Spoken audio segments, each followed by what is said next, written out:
Today we are here with an accomplished doctor who has conducted over 5,000 surgeries in the field of gynecology and obstetrics.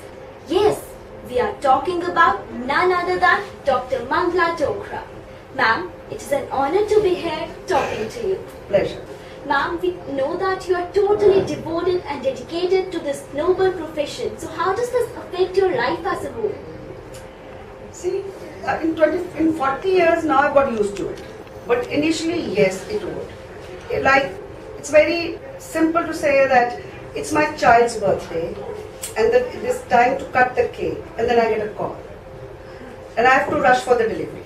So you can understand that if my son is now 35 years old, during his childhood, I think I must have just attended 2 or 3. And you do miss on good opportunities of life in the sense that I have missed those birthday cake cutting, which for a mother it is very important. It was my brother's wedding, we had to go there and I had to rush from the wedding for a delivery because the patient insisted that I be there and not the other doctor. So it does affect, but then that's the part of the life once you're a gynecologist. More so if you're an obstetrician. Being a female, what problems did you face throughout your journey to reach this stature? And how did you overcome those? I was very lucky. My parents were very encouraging. My parents were at that time literate for their times.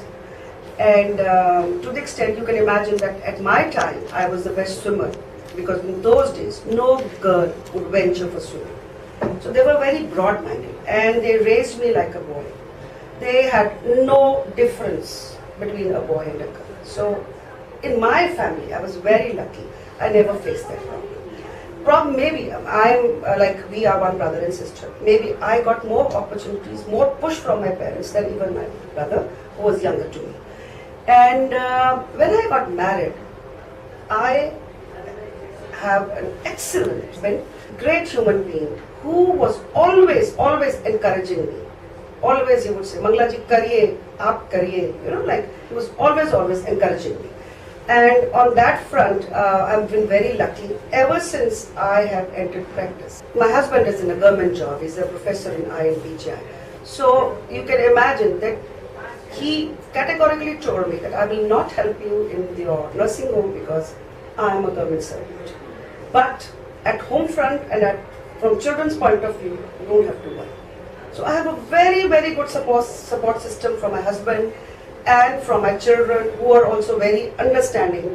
And since they are also doctors, now they become even more understanding. So me, I have not faced any problem. But yes, gynecologists and obstetricians, because they have late working hours, and a lot of them also have to do the household work also, initially in the initial part of their work. So it is difficult for them, but I was lucky enough, both from my parents' side and from my husband's side also.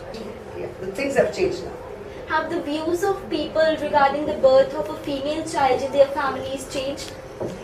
Yes, in the literate society.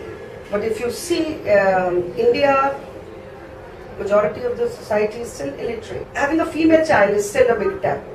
So they have a boy, again, there are certain societies which, if you have a son, next time also they would like to have a boy. But the youngsters of today, especially the ones who are educated, who are financially independent, who are working in these multinational companies, they are more happy having a female child. You are a role model for many of the aspiring doctors, so what is your guidance for them?